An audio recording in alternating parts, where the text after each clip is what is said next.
Hello बच्चों, स्वागत है आपका फिर से एक बार हमारे साथ जुड़ने के लिए। तो देखिए, अभी रात को जो है 12 बजे के बाद एक लिस्ट रिलीज हुआ था जो कि आपका राउंड 3 था एमबीबीएस बीडीएस कोर्स का।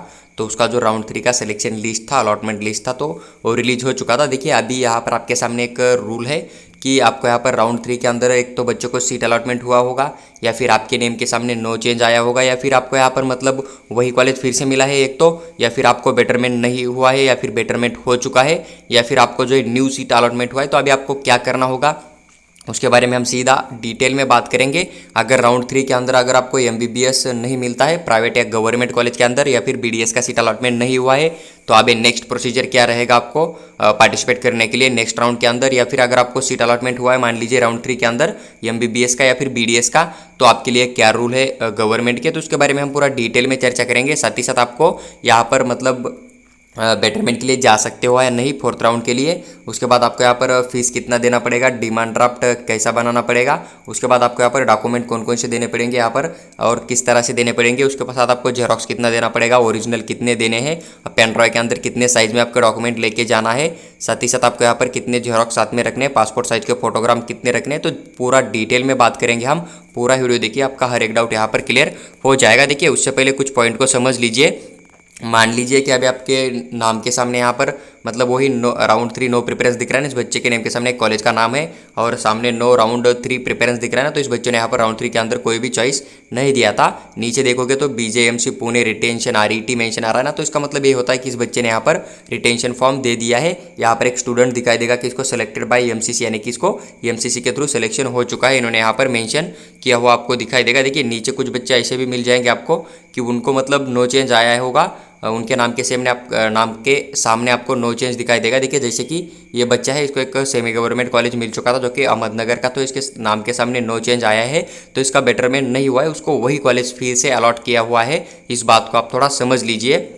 उसके बाद वही देखिए, अगर आपके नेम के सामने जस्ट कॉलेज का नेम आ रहा है तो मान लीजिए कि आपको राउंड 3 के अंदर वो फ्रेश कॉलेज वहाँ पर अलॉट हो चुका है।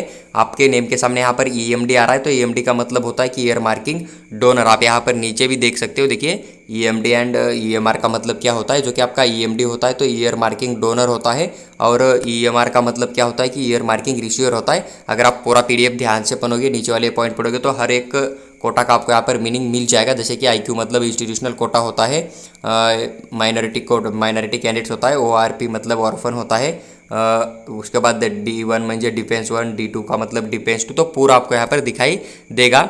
नो चेंज आ रहा है तो मतलब आपको कोई बेटरमेंट नहीं हुआ है। अगर आपके नेम के सामने चॉइस नॉट अवेलेबल आ रहा है तो राउंड 3 के अंदर भी आपको कोई भी एमबीबीएस या फिर बीडीएस का सीट अलॉटमेंट नहीं हुआ है। इसका मतलब ये होता है कि आपने जो कॉलेज को चॉइस दिया था तो कॉलेज आपका अलॉटमेंट नहीं हो चुका है। अगर आपका स्कोर ज़्यादा होगा, आप बोलोगे कि सर अभी देखिए ये जो बच्चा है इसका स्कोर तो ज़्यादा है, ईडब्ल्यूएस के अंदर आता है या फिर ये ओबीसी के अंदर आता है, इसको चॉइस नॉट अवेलेबल, यानी कि राउंड 3 के अंदर तो सीट अलॉटमेंट नहीं हुआ है। लेकिन वही बच्चा अगर बात करें नीचे, तो ये ओबीसी कैटेगरी का स्टूडेंट है या फिर ईडब्ल्यूएस का स्टूडेंट है, ओपन कैटेगरी का है, और इसको यहाँ पर सीट अलॉटमेंट हुआ है सोलापुर के कॉलेज के अंदर या फिर एसीपीएम धुले के कॉलेज के अंदर, और इसने एडमिशन ले भी रखा है। तो ये ऊपर का बच्चा है, इसका स्कोर तो ज़्यादा है, फिर भी इसको सीट अलॉटमेंट क्यों नहीं हुआ है। आपके अगर मन में यही डाउट आ रहा है ना, तो इसका रीज़न यही है। देखिए, राउंड 1 राउंड 2 के अंदर ये जो कम स्कोर वाले बच्चे हैं ना, जिनको सीट अलॉटमेंट हुआ है, तो उन्होंने राउंड 1 राउंड 2 के अंदर सीट मिला हुआ ज्वाइन करके रखा था, वहाँ पर एडमिशन लेके रखा है, इसलिए उनको सीट मिला है। लेकिन कुछ बच्चे ऐसे थे, उन्होंने सिर्फ राउंड 1 एंड राउंड 2 तक मतलब ज़्यादा उनको लगा था कि हमें सीट मिल जाएगा, इस रीज़न से उन्होंने क्या किया था, सिर्फ गवर्नमेंट कॉलेज डाल दिए थे। तो अभी गवर्नमेंट कॉलेज की जितनी भी सीट थी राउंड 2 तक बच्चों ने होल्ड करके रखी थी, मतलब ज्वाइन करके अपने पास बुक करके रखी थी, या फिर वहाँ पर रिटेंशन फॉर्म देके एडमिशन कन्फर्म कर लिया था, तो वहाँ पर सीट वैकेंट ही नहीं थी। तो आपको थर्ड राउंड के अंदर सीट मिलेगा कहाँ से। तो वही मैं आपको फर्स्ट राउंड से बोल रहा था कि अगर आपको लेना ही है एमबीबीएस, तो आप फर्स्ट राउंड में भी क्या कर दीजिए, पूरे के पूरे गवर्नमेंट कॉलेज डाल दीजिए, और नीचे आपको एक दो जो फीस बजट में आते हैं ना, वही एक दो प्राइवेट कॉलेज डाल दीजिए। क्यों डाल दीजिए, क्योंकि अगर मान लीजिए कट ऑफ हाई जाता है, आपको गवर्नमेंट लास्ट राउंड तक यानी कि थर्ड राउंड तक या फोर्थ राउंड तक नहीं मिलता है, तो आपको एक प्राइवेट कॉलेज जो आपने डाला था, जो मिला था ना XYZ नंबर का, तो आपको सीट अपने हाथ में रहेगा। लेकिन अगर आप अपना स्कोर मान लीजिए कि आपका 581 स्कोर आ रहा था, लेकिन आपने क्या किया था, सिर्फ गवर्नमेंट डाले थे सेकंड राउंड तक, आपको सेकंड राउंड में कोई भी सीट अलॉटमेंट नहीं हुआ था गवर्नमेंट का, और आपने यहाँ पर देखिए जो 579 वाला बच्चा था, उसने प्राइवेट कॉलेज भी डाल दिए थे, गवर्नमेंट भी डाल दिए थे, और उसने एक प्राइवेट कॉलेज एक्स नाम का बुक करके रखा था। लेकिन राउंड 3 के अंदर अगर प्राइवेट कॉलेज की सीट ज़्यादा नहीं आई थी, तो फिर 581 वाले बच्चों को भी प्राइवेट कॉलेज नहीं मिला था, नहीं मिल सकता था। क्यों? क्योंकि ये जो कम स्कोर वाला बच्चा था ना, इन्होंने अगर सीट बुक करके रखा होगा तो आपको सीट कहाँ से अलॉटमेंट होगा। तो उसी का रीज़न है कि इस बच्चे को ज़्यादा स्कोर होते हुए भी इसको सीट अलॉटमेंट नहीं हुआ है। और नीचे जो आपको ये दिख रहे हैं ना, तो एक कम स्कोर वाले बच्चे सेम कैटेगरी के, फिर भी उनको सीट अलॉटमेंट है। उसका यही रीज़न है कि एक तो इस बच्चे को मतलब प्राइवेट कॉलेज के अंदर MBBS करना ही नहीं था, इसका मीनिंग यही होता है, या फिर इसने राउंड 1 राउंड 2 के अंदर चॉइस नहीं दे दिया था, इसलिए राउंड 3 के अंदर इसको शायद सीट अलॉटमेंट नहीं हुआ है। इसका मतलब यही निकल के आता है। इस बात को आप थोड़ा समझ लीजिए। मतलब उस बच्चे ने उस कॉलेज को प्रेफरेंस नहीं दिया होगा, इसलिए उसको वहाँ पर सीट अलॉटमेंट नहीं किया गया है राउंड 1 राउंड 2 एंड राउंड 3 के अंदर। इस बात को आप समझ लीजिए। EMD EMR का मतलब आपको साफ साफ नज़र आ गया होगा। देखिए उसके बाद आपको एक क्वेश्चन यही आ रहा होगा कि सर ये बच्चा जो है ओपन कैटेगरी का, यहाँ पर नायर डेंटल कॉलेज इसको मिला है और नीचे वाले बच्चों के यहाँ पर प्राइवेट के अंदर MBBS मिला है। तो बहुत सारे बच्चे ऐसे हैं कि एक प्राइवेट MBBS चूज करने से अच्छा है कि उनके पास मतलब फीस के लिए पेमेंट नहीं होता है, पैसे नहीं होते, इसलिए वो एक BDS का चूज़ कर लेते हैं। इस बात को भी आप थोड़ा समझ लीजिए। या फिर BMS को चूज़ कर लेते हैं, उनका स्कोर ठीक ठाक होता है 578 575, मतलब एक बहुत अच्छा स्कोर होता है कि उनको MBBS का जो प्राइवेट कॉलेज है, सेमी गवर्नमेंट है, आसानी से मिल जाता है। लेकिन बजट प्रॉब्लम की वजह से वो एक तो BDS चूज करेंगे गवर्नमेंट, या फिर गवर्नमेंट का BMS चूज करेंगे, तो उनके साथ वो प्रॉब्लम हो सकती है, मनी प्रॉब्लम। इस बात को आप थोड़ा समझ लीजिए।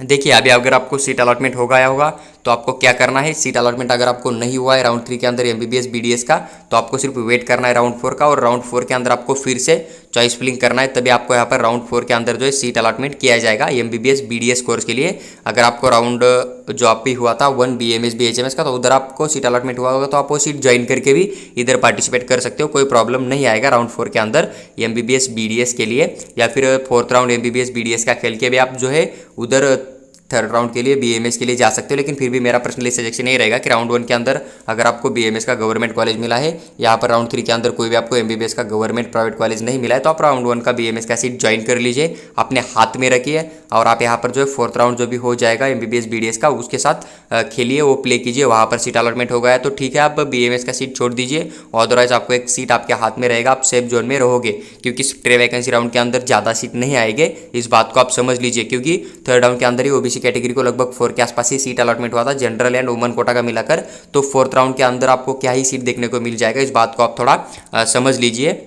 उसके बाद देखिए आपको यहाँ पर एक लास्ट डेट ऑफ ज्वाइनिंग जो है ना कॉलेज के अंदर, तो 29/2023 up to 5:30 PM including holidays के दिन में भी आप जाके वहाँ पर एडमिशन ले सकते हो। 29/2023 जो है ना आपका लास्ट डेट है एडमिशन के लिए। अगर आपको सीट अलॉटमेंट हुआ है तो आप ज्वाइन कर सकते हो, या फिर वहाँ पर रिटेंशन फॉर्म दे सकते हो, चाहे संडे हो, सैटरडे हो, कोई भी डे हो, या फिर इंटरनेशनल हॉलीडे हो, आपको वहाँ पर एडमिशन दिया जाएगा। इस बात का आप ध्यान रखिए। आपको साथ में क्या क्या लेके जाना है, यहाँ पर आपको पूरे के पूरे ओरिजिनल डॉक्यूमेंट लेके जाना है। डॉक्यूमेंट कौन कौन से चाहिए आपको, PDF किस फॉर्मेट में चाहिए, तो पूरा उसको मतलब एक लिस्ट मैं आपके साथ शेयर करूंगा, तो आप पूरा वीडियो देखिए, आपका हर डाउट उसके रिगार्डिंग भी क्लियर हो जाएगा। जो भी ब्राउचर के अंदर है तो पूरे ओरिजिनल डॉक्यूमेंट चाहिए। उसके बाद डॉक्यूमेंट के साथ साथ आपको यहाँ पर जो भी फीस लगेगा कॉलेज का, तो पूरा फीस देना पड़ेगा आपको। यहाँ पर फीस जो है डिमांड ड्राफ्ट के फॉर्मेट में देना पड़ेगा। देखिए मान लीजिए कि आज सैटरडे बैंक बंद होगा, कल संडे है तो बैंक बंद होगा, तो आप आज या कल एडमिशन के लिए जाओगे तो आप यहाँ पर चेक भी दे सकते हो, उनको कोई प्रॉब्लम नहीं आएगा। लेकिन जैसे मंडे या ट्यूसडे आता है तो आपको फिर से DD बनाकर वहाँ पर सबमिट करना पड़ेगा। इस बात को आप थोड़ा समझ लीजिए। लेकिन जिस दिन बैंक वर्क डे होगा उस दिन आपको यहाँ पर DD देना पड़ेगा। इस बात को आप थोड़ा समझ लीजिए। देखिए अभी हम बात करेंगे कि जो 3rd राउंड का एक रूल था कि 3rd राउंड के बाद आप 4th राउंड के लिए नहीं जा सकते हो। अगर आपको MBBS BDS में 3rd राउंड में सीट अलॉटमेंट हो जाता है, लेकिन आप BMS BHMS के लिए जो भी राउंड बचे उन राउंड को प्ले कर सकते हो, कोई प्रॉब्लम नहीं आएगा। तो अभी हम बात करेंगे उस रूल के रिगार्डिंग। उसके बाद मैं आपको पूरा डॉक्यूमेंट क्या क्या चाहिए, DD किस तरह का होता है, तो उसके बारे में हम पूरा चर्चा करेंगे।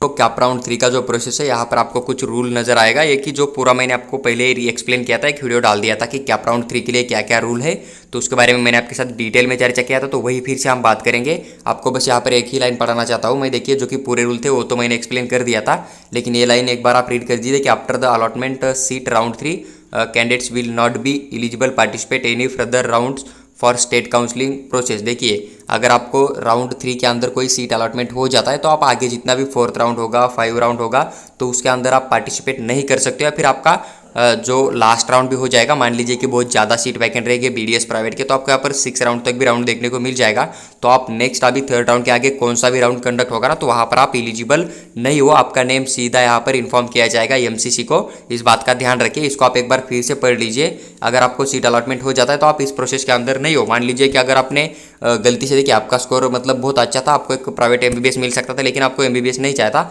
आपने एक बीडीएस सेलेक्ट कर लिया था कि हमें अगर गवर्नमेंट एमबीबीएस नहीं मिला तो हम बीडीएस कर लेंगे। अब आपको बीडीएस राउंड 3 के अंदर अलॉटमेंट हुआ है, अगर आपको नहीं लेना है, बीएमएस करना चाहते हो, तो आप यहाँ पर बीएमएस बीएचएमएस का काउंसलिंग कर सकते हो, आपको कोई प्रॉब्लम नहीं आएगा। लेकिन वही अगर आपने एक बीडीएस डाल दिया था और अभी आप बोल रहे हो कि नहीं सर हमें बीडीएस नहीं चाहिए, हमें जो है फोर्थ राउंड है उसका एमबीबीएस का फोर्थ राउंड करना है, यानी कि हमें थर्ड राउंड में बीडीएस मिल चुका है लेकिन हमें थर्ड वाला बीडीएस नहीं चाहिए, हमें फोर्थ राउंड में जाके एमबीबीएस के लिए फिर से ट्राई करना है, तो आप यहाँ पर एलिजिबल नहीं हो, क्योंकि आपने जो थर्ड राउंड के अंदर बीडीएस अलॉट हुआ है ना आपको, तो वही एक तो आपको लेना पड़ेगा। अगर नहीं लेते हो तो आप यहाँ पर कोई भी मतलब आगे प्रोसेस के लिए एलिजिबल नहीं हो, आपको एक तो ड्रॉप करना पड़ेगा या फिर आपको बीडीएस का जो सीट अलॉटमेंट है वो लेना पड़ेगा, या फिर ग्रुप ए का काउंसलिंग प्रोसेस आप पूरा का पूरा एग्जिट करोगे, आपको फोर्थ राउंड के लिए कोई भी सीट अलॉटमेंट नहीं किया जाएगा, या फिर आप यहाँ पर चॉइस फिलिंग देके फोर्थ राउंड के लिए नहीं जा सकते हो, एलिजिबल नहीं हो। तो इस पॉइंट को आप एक बार फिर से पढ़ लीजिए, इसका मीनिंग यही निकल के आता है कि after the seat allotment of round 3 candidates will not eligible to participate any further round, यानी कि नेक्स्ट राउंड के लिए आप यहाँ पर एलिजिबल नहीं हो। तो इस बात को आप थोड़ा पढ़ लीजिए। देखिए उसके बाद जो आपका एक नेक्स्ट राउंड किया जाएगा मतलब आगे चल के, तो उसके क्या रूल है उसके बारे में भी हम पूरा डिटेल में बात करेंगे, तो आप हमारे साथ बने रहिए, चैनल को सब्सक्राइब करके, जैसे हम वीडियो शेयर करेंगे तो अपडेट आपको सबसे जल्दी मिल जाएगा। देखिए अभी हम बात करेंगे आपको डॉक्यूमेंट यहाँ पर कौन कौन से रिक्वायर है। अभी जो एक 2023-24 के लिए जो भी डॉक्यूमेंट चाहिए आपके पास, तो पूरे ही डॉक्यूमेंट का लिस्ट हम आपके साथ शेयर करेंगे। तो देखिए आपको एक ऑनलाइन डाउनलोड एप्लीकेशन फॉर्म चाहिए। सबसे पहले admit card of NEET UG 2023 का एडमिट कार्ड आपके पास होना चाहिए। नीट यूजी 2023 का मार्कशीट आपके पास अवेलेबल होना चाहिए। उसके बाद देखिए आपके पास एक नेशनलिटी डोमिसाइल होना चाहिए, या फिर आपका जो स्कूल लिविंग होता है ना टीसी, वो भी होना चाहिए। इस बात का थोड़ा ध्यान रखिए, इन्होंने यहाँ पर साफ साफ सामने जेरोक्स मेंशन किया है, तो इस बात को आप थोड़ा समझ सकते हो।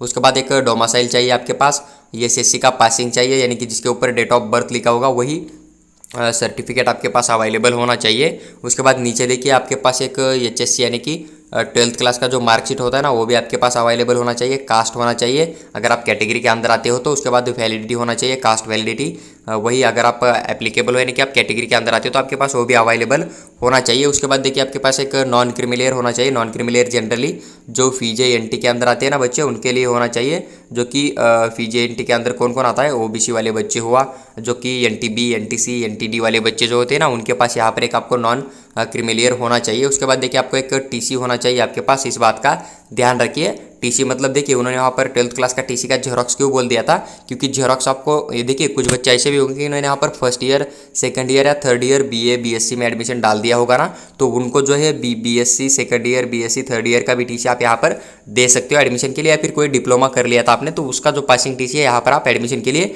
दे सकते हो, कोई प्रॉब्लम नहीं आएगा। लेकिन साथ में आपके पास एक 12th क्लास का जो टीसी होगा उसका जेरोक्स भी चाहिए, 12th क्लास के टीसी का जेरोक्स भी चाहिए, और जिस ईयर से आपने टीसी रिमूव किया ना वो ईयर का आपके पास टीसी भी होना चाहिए।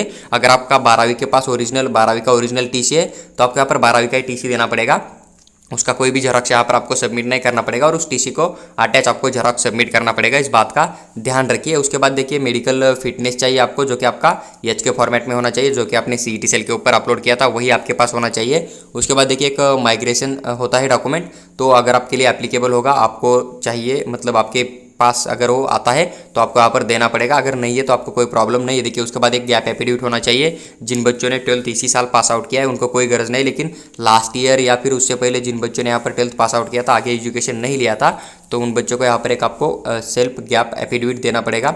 उसके बाद D1 D2 का एक डॉक्यूमेंट देना पड़ेगा, अगर आप आते हो उस रिजर्वेशन के अंदर, उसके थ्रू आपको सीट अलॉटमेंट हुआ है, गवर्नमेंट कॉलेज के अंदर जनरली कोटा होता है, तो आपको वहाँ पर D1 D2 का एक डॉक्यूमेंट देना पड़ेगा। उसके बाद हिली एरिया, अगर आप हिली एरिया के अंदर आते हो तो आपको हिली एरिया का डॉक्यूमेंट देना पड़ेगा। पेरेंट का डोमिसाइल भी आपको यहाँ पर देना पड़ेगा। उसके बाद देखिए अगर आप ओपन कैटेगरी में आते हो, आपका इनकम जो है 8 लाख पर ईयर यानी कि 8 लाख से कम है हर साल का, तो आपको यहाँ पर एक EWS का डॉक्यूमेंट देना पड़ेगा, और जो कि वैलिड होना चाहिए 31 मार्च 2023 तक वैलिड डॉक्यूमेंट होना चाहिए, इस बात को थोड़ा समझ लीजिए। देखिए उसके बाद आपके पास एक पेरेंट का इनकम होना चाहिए फॉर EWS के बच्चों के लिए, यहाँ पर इन्होंने साफ साफ मेंशन किया है कि जो EWS के स्टूडेंट है उनके लिए पेरेंट का इनकम चाहिए। उसके बाद आधार कार्ड होना चाहिए आपके पास, उसका जेरोक्स भी चलेगा। वोटर आईडी कार्ड है, अगर आपके पास अवेलेबल होगा तो आप यहाँ पर दे सकते हो, अदरवाइज आपको कोई भी ज़रूरत नहीं होती है। उसके बाद एमबीबीएस का सीट अलॉटमेंट लेटर अभी यानी कि सिलेक्शन लेटर जो होता है ना, अभी आपको सीट अलॉटमेंट हुआ है राउंड 3 के अंदर, तो आप यहाँ पर डाउनलोड कर सकते हो सीईटी सेल के थ्रू, तो वो भी आपको यहाँ पर सबमिट करना पड़ेगा। उसके बाद इन्होंने मेंशन किया है कि आपको क्या करना है, पूरे के पूरे डॉक्यूमेंट स्कैन करना है पेन ड्राइव के अंदर और आपको यहाँ पर सबमिट करना है। देखिए ऑल ओरिजिनल डॉक्यूमेंट आपको क्लियर एंड कलर स्कैन करना है जेपीजी के फॉर्मेट में। कहाँ पर, लॉन्ग इन पेन ड्राइव के अंदर, वही पेन ड्राइव वहाँ पर देना पड़ेगा, क्योंकि जब आपका वो रिटेंशन फॉर्म फिल करेंगे ना, तब आपको वहाँ पर उन्होंने अपलोड करना होता है, तो वो स्कैन नहीं करेंगे आपके पेन ड्राइव के अंदर से, वो सीधा अपलोड कर देंगे वहाँ पर। इसलिए आपके पास एक पेन ड्राइव होना चाहिए, उसके अंदर जो आपके पूरे के पूरे डॉक्यूमेंट होने चाहिए। इस बात का ध्यान रखिए, keep all this set of document ready for smooth admission process and avoid inconsciousness. आपके पास पूरे के पूरे डॉक्यूमेंट होने चाहिए, इन्होंने नोट भी दिया है, तो आप यहाँ पर पूरा का पूरा पढ़ सकते हो। उसके बाद देखिए आपके पास यहाँ पर एक तो सेट होना चाहिए कि ओरिजिनल डॉक्यूमेंट आपके पास होने चाहिए पूरे के पूरे एक सेट में,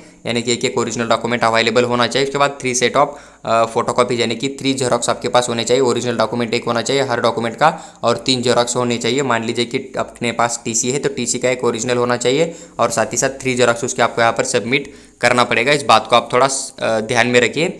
student should keep an additional complete set with them. देखिए आपके पास भी एक जेरोक्स, मतलब मान लीजिए कि आपको एक ओरिजिनल डॉक्यूमेंट कॉलेज में देना पड़ेगा, उसके बाद आपके पास क्या होगा 3 जेरोक्स आपको यहाँ पर देना पड़ेगा और कुछ जेरोक्स आपके काम आ सकते हैं नेक्स्ट आगे चल के, तो आपके पास एक जेरोक्स जो है निकाल के रखिए, क्योंकि जब आप वहाँ पर डॉक्यूमेंट सबमिट करोगे तो बाद में उनको मांगने की जरूरत ना पड़े। इसलिए मैं आपको पर्सनली बोलूँगा कि आप यहाँ पर 6 जेरोक्स जो है हर डॉक्यूमेंट के निकाल के रखिए। 3 कॉलेज के अंदर दे दोगे तो 3 आपके पास बचे हुए मिलेंगे, क्योंकि अगर उसमें से 1-2 आप कहीं और भी जगह पर दे दोगे ना, तो उसमें बचे हुए जो जेरोक्स है उसके जेरोक्स आप फिर से निकाल सकते हो, या फिर जो पेन ड्राइव है उसके अंदर की जो पीडीएफ है वो अपने मोबाइल के अंदर भी रखिए और पेन ड्राइव के अंदर भी रखिए, क्योंकि वो आपके काम में आगे चलेगा आगे चल के। क्योंकि अगर आपको जब भी डॉक्यूमेंट की जरूरत होगी स्कॉलरशिप का फॉर्म फिल करने के लिए, कुछ भी प्रोसेस के लिए, तो आपको उनसे मांगना ना पड़ेगा।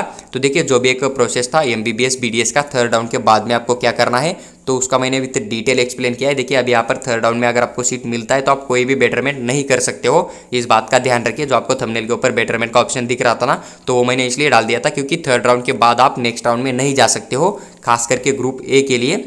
अगर आप other group B group C के लिए जाना चाहते हो तो बिल्कुल जा सकते हो, लेकिन आपको ग्रुप ए का थर्ड राउंड में सीट अलॉटमेंट हुआ है, एमबीबीएस का होने दीजिए फिर बीडीएस का होने दीजिए, तो आप यहाँ पर थर्ड राउंड के बाद में जो है नेक्स्ट राउंड कौन सा भी XY यानी कि फोर्थ राउंड फिफ्थ राउंड जो भी कंडक्ट किया जाएगा वहाँ पर आप एलिजिबल नहीं हो, इस बात को समझ लीजिए। इसलिए यहाँ पर बेटरमेंट का ऑप्शन नहीं आता है। अगर आपको नो चेंज भी आ रहा है ना, तो भी आपको सीधा जाके वही पुराना वाला कॉलेज वहाँ पर जाके रिटेंशन फॉर्म फिल कर दीजिए। अगर आपको बेटरमेंट हुआ है तो ठीक है, जो न्यू कॉलेज मिला है वहाँ पर जाके एडमिशन कर सकते हो। ओल्ड कॉलेज जो मिला था आपको वहाँ से पूरा डॉक्यूमेंट होगा आपका, जो भी डीडी होगा पूरा का पूरा कलेक्ट कर लीजिए एडमिशन कैंसिल करके, और जो आपका नेक्स्ट राउंड मतलब नेक्स्ट कॉलेज अलॉटमेंट हुआ है ना, तो वहाँ पर जाके आप अपना एडमिशन रिटेंशन फॉर्म फिल कर सकते हो। अगर आपको नो चेंज आया है, बेटरमेंट नहीं हुआ है, तो जो पुराना कॉलेज था वहाँ पर जाके आप अपना एडमिशन जो है रिटेंशन फॉर्म दे सकते हो, कोई प्रॉब्लम नहीं। आपको अभी फ्रेश सीट अलॉटमेंट हुआ है कोई गवर्नमेंट या प्राइवेट कॉलेज, तो वहाँ पर जाके आप अपना रिटेंशन फॉर्म दे दीजिए, आपका एडमिशन वहाँ पर कंप्लीट हो जाएगा, क्योंकि आप अभी बेटरमेंट के लिए नहीं जा सकते हो। इस बात को थोड़ा समझ लीजिए। देखिए जो भी रूल थे एमबीबीएस बीडीएस के राउंड 3 के, जो मैंने भी डिटेल एक्सप्लेन करके आपके साथ शेयर किया है कि आपको सीट अलॉटमेंट होने के बाद आगे क्या करना होगा। अगर आपको वीडियो अच्छी लगी हो तो लाइक कीजिए और चैनल को सब्सक्राइब करके हमारे साथ बने रहिए, ताकि आने वाला फ्यूचर का कोई भी अपडेट हो जैसे हम शेयर करेंगे वो आपको सबसे जल्दी मिल जाएगा। अगर आपके दिल में कोई डाउट है, आपको पेड काउंसलिंग चाहिए, तो हमारा पेड काउंसलिंग चार्ज 2000 रुपीज़ है। आप हमें पेमेंट करके व्हाट्सएप के ऊपर स्क्रीनशॉट भेज दीजिए, हम आपका पूरा प्रोसेस करेंगे। साथ ही साथ देखिए हमारा एक मतलब कंसल्टेंसी कॉल चार्ज है लगभग 300 रुपीज़, तो इसके अंदर आपका एडमिशन प्रोसेस होने तक हम आपको पूरा कॉल के ऊपर गाइडेंस करेंगे और हर एक नोटिस पर्सनली एक्सप्लेन करके आपके साथ शेयर करेंगे।